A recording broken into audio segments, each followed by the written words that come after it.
Hi, I'm the Ecto Tech. Welcome back to the channel. On this episode, what we're doing is I'm just going to do a full walk around of just Ecto on New Jersey South in its current state. Very close to being complete. Just installed the Unity S6 spotlight. Put the bracket on a while back, but hadn't actually installed the light. This vehicle is a 1959 Miller Meteor Futura duplex. It was originally built out of LA by a gentleman by the name of Keith Dean. He also built the one at the Volo Auto Museum, his facility shop, and himself. And this vehicle was nothing more than a 59 Miller Meteor with a bunch of parts bolted to it. It wasn't in any way, shape, or form really an Ecto 1 like it should be. Down to the logos, which we updated to the Ultimate 84s that we did alongside Kit Marshall. The ones that were on here before didn't even have a chin on them. I had changed them to just a graphics like decal shop version, so it had something that looked a little bit more like a real logo. Like I said, did the Unity S6 spotlight and the bracket. Did the blue hoses and brackets on the side here. The brackets came from Dr. Karen Props, as well as the stickers. He also made the hose brackets for the Afterlife cars. There was aircraft tanks on here that were 3D printed. I changed them out to actual A6 tanks. Aviation regulators. That one is correct. It's got the holes in it. If you look at this one, it should have the label on it with all that detail, the lion, all that. It doesn't have that exact one, so I need to at some point either get the label for it or get another line regulator. Changed out the heat sinks on the front of the white box to the correct ones. I believe they're Wake Ferns. Still have to do the ribbon cable and all that, and loom going all through there, which we did on Ecto 1 New Jersey. I removed what was originally a Dietz deck light of some kind to install a solar array, and then eventually built that propeller array that you see there. Changed it out. It had two handmade light bars on it, Federal Code 3s, which I was being told were something that were just made by the builder. I never really found out for sure, but I never found another set of them besides the one that was on this car and the set that was on Volo.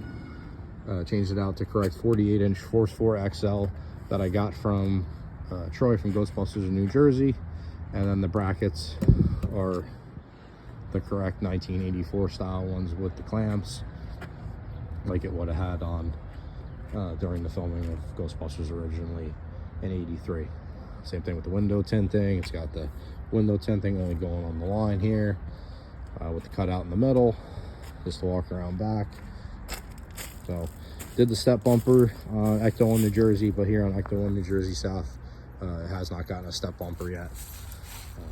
Obviously did the rear light bar, did the deck lights. They were something smaller. Changed it out to the correct ones. Oh, this is what the inside looks like for now. Similar to what the restored version of Ecto looks like. Not 100% exact, so work to do in here, but ultimately good enough for now. Nice interior, jump seats. Take it around this side. Change the Liquid-Tight hose to the correct size one.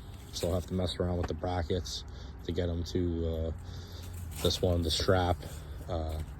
In '83, it's got like that red oxide primer on it. It's not actually painted or coated or anything.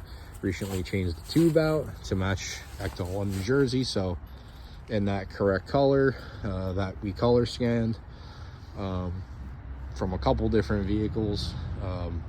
And a couple of different little car models to kind of get that right look, so it looks like it does in film.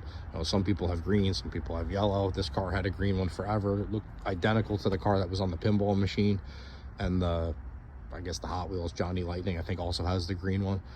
But that to me has the right look. You know, the decals, they're exactly the right size. I know that when they did these decals originally for filming, there was a decal on the containment unit that was very similar, and then when they remade the containment unit for Afterlife, it got a very similar looking decal. So we're able to replicate that, and I was able to look at that, and I know that the size of this and the size of that is the same. And the Danger decal, I like it. I don't love it. I feel like the Danger should look a little bit different, the text, but that's a project for another day. At one point, the other mechanic here backed this car out of the shop and blew the window glass out of it, so that has to get retinted at some point. So a few little projects. This one's kind of always been my baby because it was the first one. Ernie Hudson signed the dashboard of it, and he also signed the visor of it. We did Chiller Theater, and back in 2017, I think, was when we did that event. C5GB Federal Siren, have it flipped upside down like it is basically from Ghostbusters 2 on, not like it would be in 83. So kind of back and forth on if it should be upside down, right side up. Weigh in the comments. Let me know what you think. Let me know if you like the way the car looks, period. There's a couple more, like I said, interior things that aren't exact. It needs the Gentech dummy antenna and the Regency scanner on the dashboard, but you know, it's got the right mirror and whip antenna and the regular Cadillac antenna mast on it. So I mean, I think essentially the car really has the right look now. You can very easily go and look at, you know, a lot of the Volo museum things, and it was essentially the exact same car. You can see it. They recently purchased Ultimate 84 decals from Kit Marshall because they realized that the logos that they had really didn't look anything like what they should either, so they jumped on that bandwagon. So I applaud them for that, because it looks like they're going to be taking the steps in the future to, I don't know if update their vehicle to as much as this one has been, but they're definitely starting the process. And if you want to check out the rest of these vehicles here, the original number 366 Bat, the Back to the Future Time Machine from end of part 1 and part 2 vehicle, and the other replicas that are here, Jurassic Park Explorer, Mystery Machine, and the Plymouth Velara from Fantasy Island. You can check out the other video on the channel that I just finished up, previous episode. Well, thank you for tuning in. I hope you guys enjoyed it.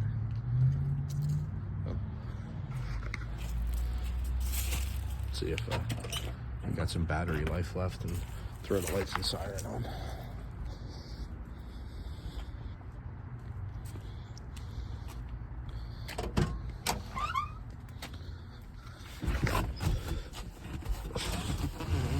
See if we can flip a couple switches here. There we go.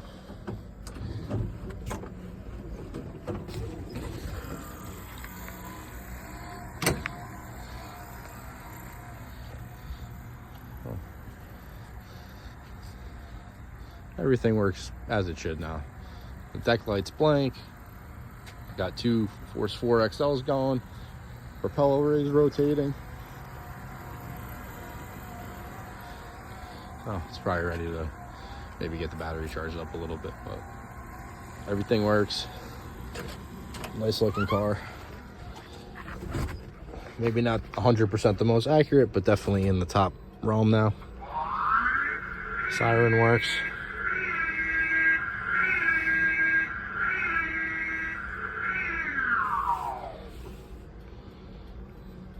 Thanks for tuning in. Subscribe to the channel and check out the next episode. Have a good day.